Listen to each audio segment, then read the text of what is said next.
We'd love to know your first memories of your games, Blues fans. You know, which teams was your first game at St.Andrews? Let us know. Put a comment below. And It's a great question. It is very good, isn't it, as well? Yeah.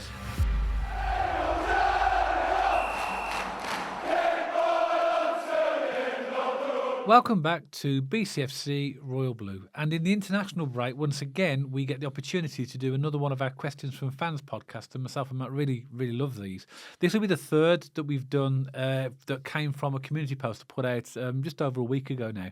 And we've had some great questions that we had in the previous one. So I hope you enjoy these. And as always, I'm going to ask the questions and give some memories as well, because in that post as well, I asked for memories of St Andrews, and we've got a few of those as well. So Matt, straight into the first question.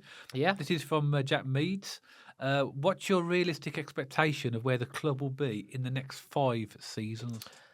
I think Knighthead and Tom Wagner have made it very clear. I think we'll be playing Premier League football. I think 5 years is a reasonable goal for that. You know, I'm not in this camp of we're going to get promoted this season. Even next season, I think as long as we're progressing and we're moving forward, I'll be relatively happy. You know, we've said quite openly this season, Daddy, if we were to finish and consolidate in the top half, we'd be happy, and then you push on and you progress. As long as we're doing that every season, I think we'll be fine. And I think Knighthead and Tom Wagner's got his sights fully set on the Premier League. But, you know, Championship's a tough league.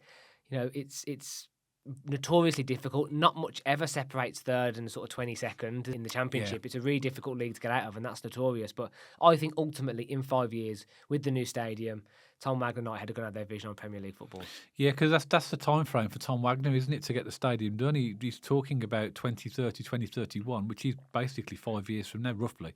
So realistically, it's got to be Premier League. And also, as well, you've got to bear in mind, between now and then, there's going to be a lot of transfer windows. So our squad is going to continue to develop and get stronger and stronger. Mm-hmm. And we have to be aiming for Premier League. Premier League, Champions League, FA Cup, League Cup. We're doing the quadruple. Clean sweep. Let's not get ahead of ourselves. But, of course, I'm joking. But no, I think Premier League in 5 years is a perfectly reasonable objective for the club. Yeah, okay. I think most Blues fans would agree with that. Yeah. I think we have to, like you said, Matt, be realistic of where we are right now in the Championship. Yeah, exactly. I think that's right. We're building, and we'll get there. Yeah. Agreed. Okay. Next one is from Adrian Fay. So thank you very much, Adrian. Adrian sent us a memory, which I'll read out first, and then a question which was related to that as well. Adrian says, my memory. My first ever Blues match was in 1975, Middlesbrough at home in the quarterfinals of the FA Cup. The first away game was at Hillsborough versus Fulham in the semi-final. I remember saying to my dad, rest in peace, where are the Fulham fans, as we outnumbered them by miles? And here's his question here. Thanks for that memory, Adrian. The question is, what can you remember your first game? Yeah, really vividly. It was a boring 0-0. Mine was Barnsley in 1996. We were in the paddock, weren't we? We were, yeah. And that was going to be my memory. I remember being in the paddock and listening to the Tilton and the Cop. And of course, we all got involved. But from that perspective, when you look at the Tilton and you hear that first keep right on, you just love it, don't you? Yeah. And I still remember it. I still remember it to this day. And sadly, another memory that sticks in the Barnsley bank is that playoff semi-final that will never stop haunting me. But my first game was 1996, 0-0 against Barnsley. Clearly a screamer. Yeah. I remember taking you there. Yeah, and it was like a half-empty ground, wasn't it? And it's me, you, and Joe, wasn't it, my sister? Yeah. It was a good memory because obviously it was your first game, but it wasn't the greatest of games. But it doesn't matter though, does it? As long as you've got, I wouldn't have had a bottle then, but I was 6. But as long as you've got your hot drink, you got your scarf on, your gloves on, your hat on, whatever, and you're listening to Keep Right On, and you're with your like-minded Bluenoses, it doesn't really matter, does it? It's always a good experience. Yeah, this made me think about mine because obviously I'm a bit older of you, and I do talk about games in years gone by, don't I? But for the first memory of a game I went to was at home to West Ham in 1978, so I would have been about 14 years old. I remember what game? West Ham, one of the London clubs. Yeah, well, we won 3-0. But the memory that I have is that the players in that team, you had the likes of Alan Kirbishley, Trevor Brooking, Billy Bonds, Frank Lampard Jr. So obviously Frank Lampard, Coventry manager's dad, and senior, you mean? Yes, senior, Can't yeah, remember he's junior, of course. Yeah. But I was hooked after that. Yeah, I we bet. won 3-0, and it was a great memory. I think we had there must have been about it wasn't a packed stadium, but there would have been about 20,000+ people there. I just remember experiencing it for the first time. Were you in the Cop? Yeah, in the Cup, yeah. But wondering what's going on here. 'Cause obviously, it's your first game, isn't it? I was quite young as well, so it was a real experience, and that's what got me hooked. You know what I saw then? After we did a podcast recently, you mentioned about John Barnes playing for Watford. Watford, yeah. I YouTubed that goal Yeah, afterwards great goal, because wasn't it? it was it was an incredible Yeah, goal, I wasn't was it? there for that. Yeah. Yeah, really, really good goal. And So sometimes you go to a game and you just have to just applaud Yeah. what you see from the opposition sometimes, and that was a proper goal. Obviously, he went on then to play for Liverpool. In his future. I bet career. even the Blues fans in the crowd, although we would obviously there'd never be a chip. I bet a lot of the Blues fans were going, "Blimey neck." Yeah, it was a great goal. Some wasn't it? strike that, you know. Yeah. I was in the Cop as well when that went in as well. Because the goal was in front of the Tilton, wasn't it? Yeah, it was. Yeah, Yeah, yeah. it was. I still remember it today, and that's the beauty of football with these memories. So obviously, Dad, I mean, I don't mean this disrespectfully. Obviously, from someone who's a little bit younger, when I watched it, it looked like someone had turned. Obviously, like because it was in the '70s, it had all the old school like grass, and the players had their shorts up really high, and it just looked really, really old school. And it just made me laugh. Oh yeah, you look back at previous games gone by. I mean, I was watching something on YouTube the other day about a game. I think it was Derby versus somebody, and literally the whole pitch was literally A mud bath. Yeah. The whole pitch. They'd never ever play that these days. Well, if you look at the last game I saw that got abandoned was Ipswich versus Blackburn at Ewood Park, and the referee was rolling the ball. Yeah, But it was saw just that. wet. But you look at that and compared to the mud baths they used to play in, it's embarrassing, isn't it? Like they were proper blokes back then, proper just get on with it. It doesn't really matter. Wind, rain or snow we're playing. The weather's the weather. And Exactly. And that's it. But I'd love to know your first memories of your games, Blues fans. Which teams was your first game at St.Andrews? Let us know. Put a comment below. It's a great question. It is very good, isn't it, as well? Yeah. Next question, Matt. I love this. This is a really good question. This has really made me think. It's from Stephen Gill. Thank you, Stephen. If you had to pick an all-time Blues five-a-side team, who would you pick? Okay. Do you want to go first? Or I'll go first. Go Then, on. yeah. So I've done a little bit of a mix. I've done a little bit of old, a little bit of new, a little bit of my generation. So in goal, I've gone David Seaman. Okay. At the back, I've done a goalkeeper, 2 defenders, and then like 2 kind of attacking players as well. So I've gone David Seaman in goal. I've got Martin Granger at the back. No, he's bound to be in your team. With also, this might be a little bit of a curveball for you. I don't know whether you know how highly I rated this player, but my other one is Kenny Cunningham. Oh yeah. I thought he was class. I think he was understated and underrated in the Premier League. I do. In the midfield / attacking attacking midfield, I've gone for Dugarry. Okay. Christophe Dugarry, and then of course in the 9 up top, even though it's 5-a-side, would be Trevor Francis. Oh, okay. I was going to think about putting Trevor in there, but I actually thought about like the type and style of player for because I've really thought this through. And in the comments below, obviously you heard Matt's team, hear my team, and just let us know which of the two you would prefer. You took that really seriously. I like that. Yeah. I thought Trevor. I don't want to worry Trevor for a five-a-side team. I was going to put him in, and I did think about David Seaman, but I thought one of the best shot stoppers we've ever had is Ian Bennett.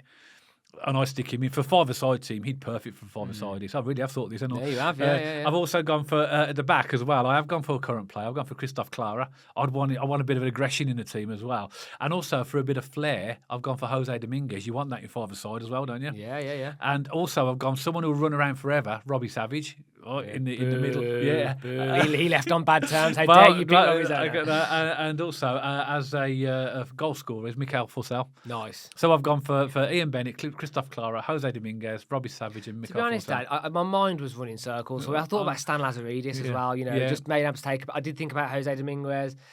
Mikel Fussell. He's like my pinnacle young lad, number 9 that we had. Yeah, So, I think what we've done is focus on players that we've seen play because obviously I did see very sort of late on Trevor and the Birmingham City team with him in it, but only for a short while. Can't believe you've not picked Trevor. You have to slate him for that one, Blues fans. No, I'm just protecting my man. That's all. I'm protecting my man. I'm not going to expose him to five-a-side. He's better than that. Fair enough. But that's the team I've picked, and I think that's a good question. I'd love to know your guys. That's a really fantastic. It's really interesting when I was doing it. I was thinking about it. I mean, by the way, I'm not saying that you have to or should be picking my players, but Dugarry. Yeah. He's got to be, I think, one of the most technically gifted players I've ever seen. He needs a big pitch, though, doesn't he, Dugarry? He needs the range. Tight spaces. No, he was in tight spaces. He's technically gifted now. Well, I've gone for Jose Dominguez as a tricky player that could. I think he needs space because he needs running on the ball. He's fast. Yeah, maybe. You can see it's controversial, isn't it? Let's have your Blues five-a-side team. I think that's an interesting one. Okay, Matt. There's a couple more here. We're going to go for Paul Dutton next. Okay, thank you, Paul. Paul, give us a memory and a question. So we'll go for the memory first. My favourite memory of St.Andrews has got to be beating the Villa at any point, but the best one is the route onto the final. Yeah, I don't think any Blues fan would disagree with that, Paul. Yeah, we remember the 3-0 win at St.Andrews, and obviously Paul's talking about the win that took us eventually to the final. But the question is this from Paul: what would you like the new stadium or stands to be named if we could get a choice? And also, would you add any more statues or murals on the new stadium? As in my opinion, Bradford deserves something and there's not much for him being. He's talking about Joe Bradford here. Yeah, of Joe course. Bradford. It's not much for him being. He's our all-time top goal scorer. Yeah, I think the more you can add to a stadium in regards to heritage and memorial kind of stuff, I think the better. Because the stadium's going to be like, when you get a new iPhone and you pull it out the box and it's got the new plastic on it and it's brand spanking new. Like, this stadium's going to be state of the art. It's going to be fancy. It's going to have shiny new seats and concourse and beer taps and everything. And I think the more you can add your club's heritage and memories to that stadium, the better it will be and more of a homely experience it will be for the Blues fans. In terms of, by the way, yes, I'm more all up for like memorials and statues and whatever. I mean, there will be a limit. You can't have, a line of statues, but there is a line. I get that, but I think the more you can add to a point, it does add that experience of that kind of memories of St Andrews and the heritage of the club and the history of the club. Totally get that. But in terms of names, I mean, I really like the idea of somehow bringing St Andrews with us. I mean, I don't know how people feel about that. Some people might think about fresh slate, leave it in the past, and then this is a new beginning. We went from St Andrews to St Andrews at Knighthead Park. I've got a feeling, as Tom Wagner alluded to in the open house, it's going to go to the highest bidder in terms of the name of the stadium. The name of the stadium will, yeah. Yeah, but I would like, something in regards to St Andrews. I think would be lovely, that sentiment. And also, I like somehow getting in like the Garrison. I'm not saying the stadium should be called the Garrison, but I like the name Garrison because, not because of Peaky Blinders necessarily, but because of that relation to the army as well. So it has multiple meanings, Garrison. Okay, And it has that heritage of Birmingham and all these different things. So something like that. And I think the names of the stands, I would quite like a Trevor Francis stand.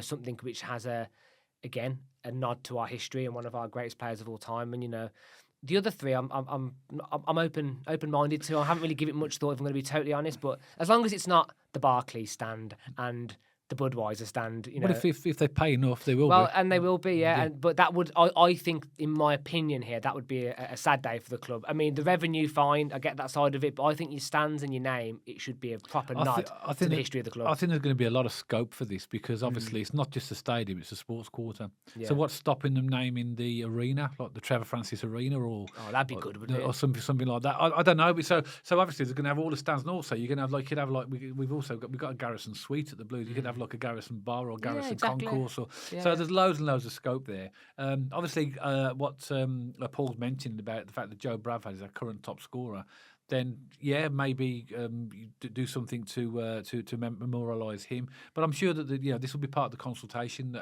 We at the time of recording, we will have the stadium plans. I think by the time this goes out, it could be the following day. Yeah. So we'll see them soon enough. But I think there'll be plenty of scope. But I think we can. Every Blues fan has got their favourite and ideas. And I think that somebody else mentioned in one of our previous podcasts about a memorial walkway.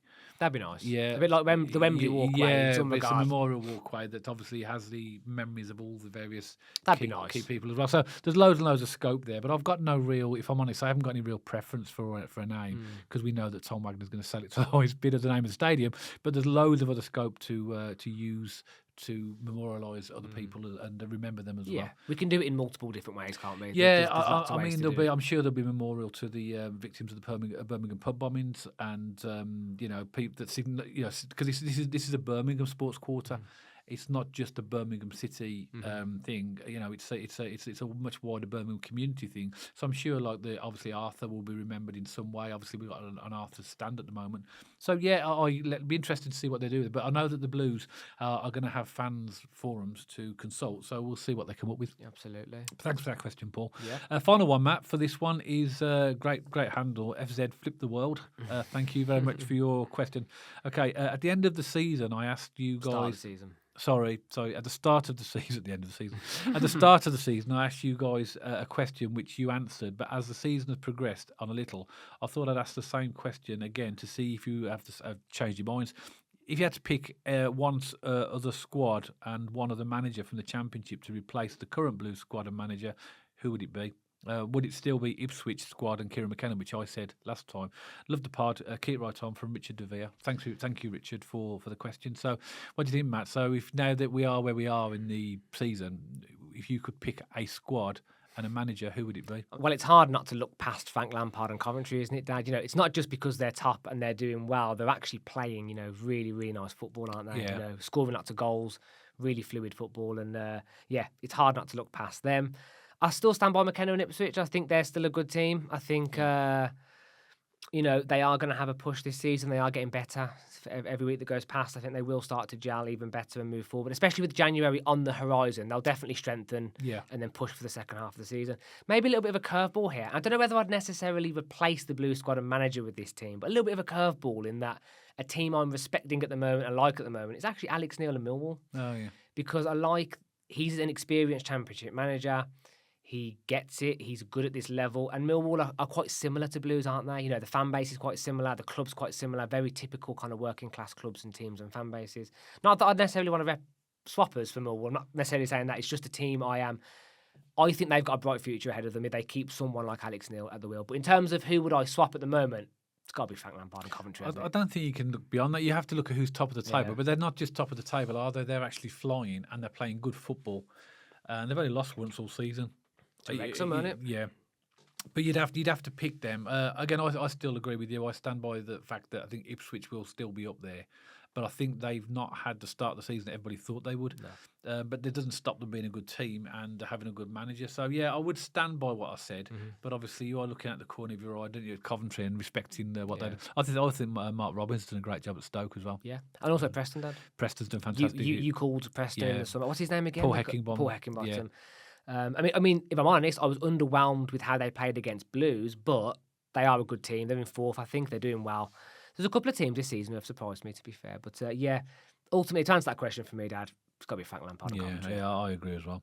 So that's it then for this one. That's all the questions and the memories. Thanks ever so much to everybody who gave us questions and memories for all three of the podcasts we've done. Really enjoyed, actually, some of the memories. It's been fantastic. And, thanks for taking the time to send those in. And I hope you've enjoyed the responses. We've certainly enjoyed your comments. And please add comments below, as you always do, in relation to some of the questions that we've had. Let us know who you think the best five-a-side team is between me and Matt. And let's have yours as well in the comments.